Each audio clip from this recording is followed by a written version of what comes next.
No, lots. I agree with a lot of this because I remember back in my stage, I could easily have, 4 or 5 girls that you're dating, and they're all sitting around like waiting. That means these other guys are pulled out of the marketplace. These girls are wasting time waiting. It did hit me one day, like, oh, I would never lie to these girls. Don't get me wrong. I tell my girlfriend, but it's just like with these. I could still realize that I was hurting these girls. They can't have like unattached sex the same way men do, and you realize like, oh, by having this random, you're hurting these women, hurting society. I didn't think about it, but I guess I'm hurting all society because I'm taking them off the marketplace for other men. They're just sitting around waiting until you get rid of them, and it's just like it's kind of fucked up. Well, a lot of blame goes to them as well. Yeah, Like I'll blame the girls more than me. yeah.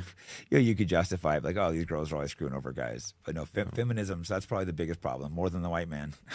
Yeah, I mean, so if you have like a country with no immigration and it's like just a pure white utopia, and you still have feminism, you still have women's empowerment, you're gonna have all these particular problems. No, I agree on this. I think it would have to be, it would have to be changes, and I think I would like to see, some of these white groups and Muslims work more together. I don't know if you would like to, but I think a lot of these conservative white groups have very similar ideology to Muslims, but they don't realize it. Yeah, there are a lot of shared values, and like I said, I have a lot of sympathy because I feel like just like Muslims, their identity is being erased, their religion, like liberalization in the Muslim world. Like there's this talk about white genocide, like genociding white people through immigration, mixed marriages, etc. But Muslims are genocided in a similar way. Our identity is also being taken through secularization, liberalization, forced atheism, like forced freedom of religion, or like the right to mock religion. Like this is something that I always get in trouble for with mainstream, because I defend the apostasy laws in Islam, like apostasy, blasphemy laws, because in Islam, if you insult God or his prophets, or you like burn the Quran or something like that in a way to insult, then that comes with a death penalty. Like it's capital punishment. Well, I mean, it's their own cultures. Who are we to say what cultures are? Now, I'm not saying we should bring it to America. I don't think we should insult religions here, but also, who are we to judge what another country does? If they Well, you would judge I don't take that kind of perspective, like a relativistic perspective, because if it was cannibalism, okay, am I I gonna would say, judge oh, it's that. their culture, it's Yeah, their cannibals, no, it's just like, but I think there's a rational basis. Like I think it's something that we can defend beyond just relativism. Yeah. That we need to, like, if you care about God, like if you care about religion and society and the symbols of religion and society, then you can't allow it to be mocked. Like there has to be restrictions. Well, like maybe it's not going to be the death penalty. Yeah, in real all quick, I cases. say I don't think it should be the death penalty. I wanted to clear that up. But I could understand your point. If you're in a country where it's almost all Islamic and stuff, to allow people to sit there and mock it. I mean, look what's happened. That's what happened to Christianity. It started getting mocked, and now it's like almost dead. Now there's trans flags on churches. Yeah, and I mean that's every society. It's not even religious, but every society wants to preserve its symbols and its identity. So the recent controversy with Trump wanting to ban burning of the American flag. Our First Amendment allows that. I don't like burning the flag, but we do have the Constitution, so it makes it a little tricky. That's kind of the whole point. But that destroys like identity, like that.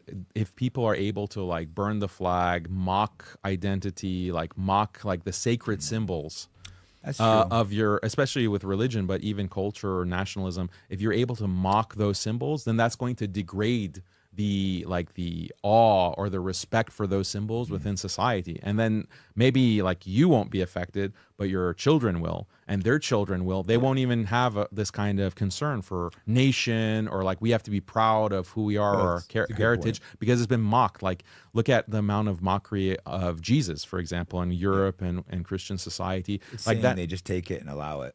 yeah, but that's like, that has a massive effect on the kind of reverence or sacredness of Jesus in the eyes of people, right? And so that has a tangible effect on reducing religiosity or even like the character of society, because you allow that mockery of Jesus, or you allow like spitting on the flag or burning it, these national symbols. Like that has, like, if you just allow absolute freedom of speech, that can have a massive negative consequences for the character of your society. And so in Islam, we want to preserve belief in God. We want to preserve respect for religion, because that's the future. That's the future of if we want our country to be Muslim, if we want our people to be Muslims, our children to be Muslims, we have to punish blasphemy. But then you have Western liberal rights organizations, human rights organizations, the UN saying that, oh, you have apostasy laws, you have blasphemy laws. This is contrary to freedom of religion. It's contrary to freedom of speech. We have to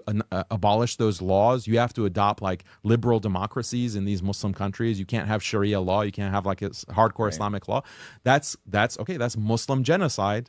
You're attacking the character and the heritage and the values of Muslims, and that's been happening for 300 years, like since the beginning of the colonial period, and even up to this day. Yeah, I know all these recent wars, or I've been strongly against all these regime change wars over because they run their countries slightly different to us. Also, you got to realize America and Middle East is not the same place. Sometimes these places need leaders a little different.